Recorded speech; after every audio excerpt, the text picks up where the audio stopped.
In this module, we will talk about accounts, territories, and contacts.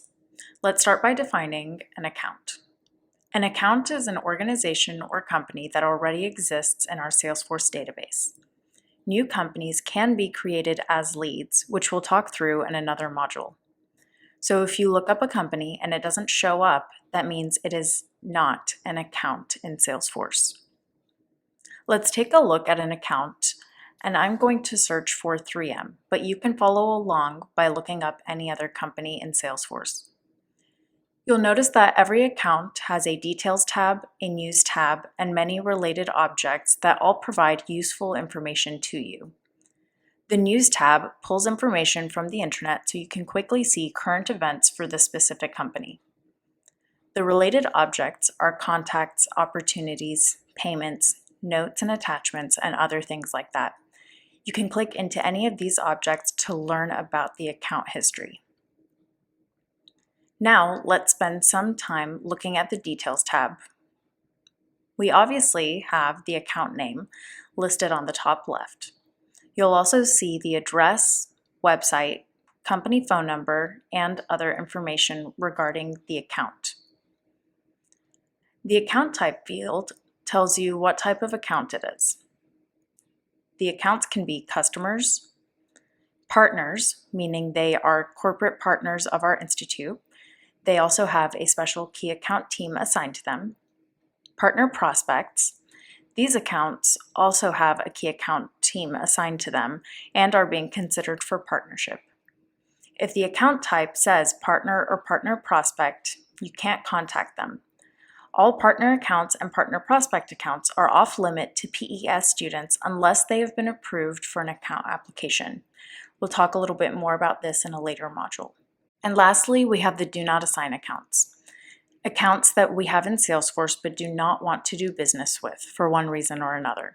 You cannot contact these accounts that are listed as Do Not Assign unless you get written permission on Chatter to do so from a member of the PES staff.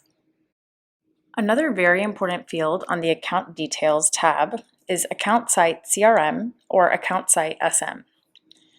This is how you will know if an account belongs to your territory or if you can or cannot contact them.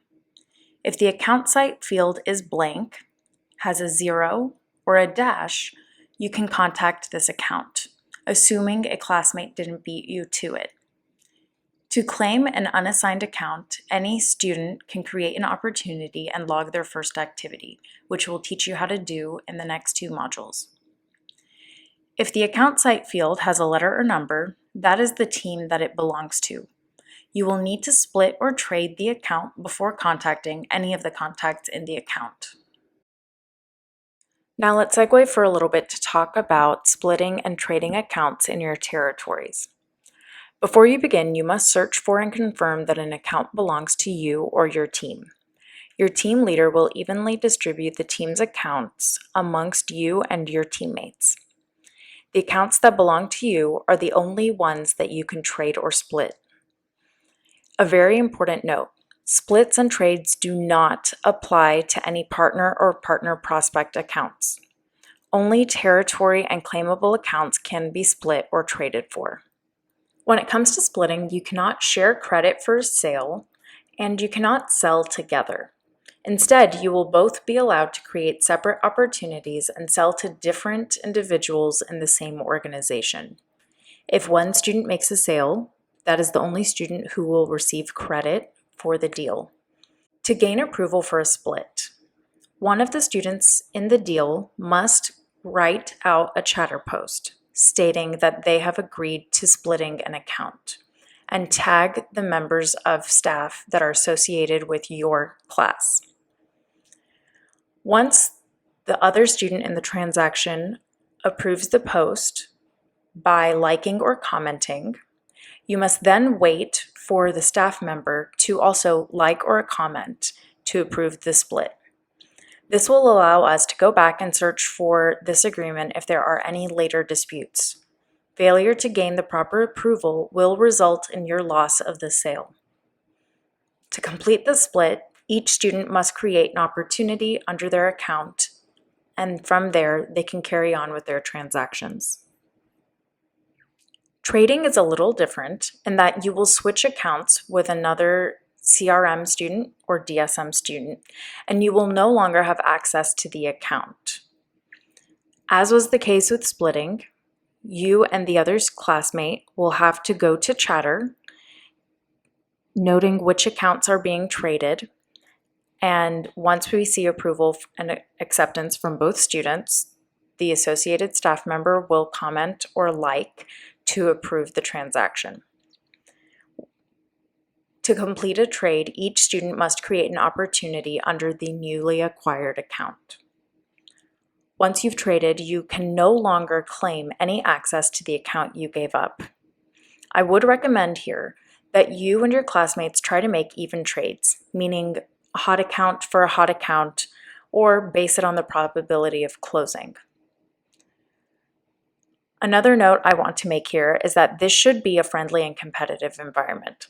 Although it is the owner's decision if he or she would like to entertain offers to split or trade an account, no one should actively stand in a classmate's way of trying to sell.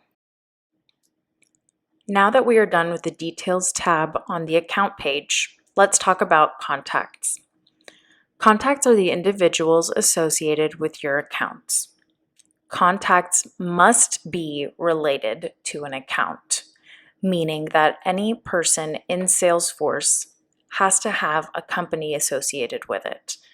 Whether or not they want their company to be associated in the transaction, that's simply how we have to organize our contacts. To add a new contact, navigate to the account and find the Contacts object on the right side of the page. You can click the word Contacts to see all the existing contacts, or you can click the arrow on the right side of the Contacts object, click New, and add all the information that you have. When creating a new contact, simply navigate to the account and add that individual. You do not need to create a new lead or gain permission from others to add contacts. As users of Salesforce, you will find that we have a lot of information in our database. Remember that every single semester, students like yourselves add contacts, accounts, and more, continually updating and making changes to our database. That being said, we have years of data that can only get updated when we update them. So if and when you find incorrect or outdated information, you should take the initiative to update it. It will help you and future students. If an employee has moved to a new company, collect their new company information and update their contact record, including their new phone number and email address. If the contact information is incorrect, delete it and include any and all updated information you have, phone, email, or etc. Never leave inaccurate information in Salesforce. If you don't know the correct information, just delete the inaccurate data. If Salesforce does not allow you to make an edit or a change, it is your responsibility to get on Chatter and tag a member of the PES staff to help make that edit.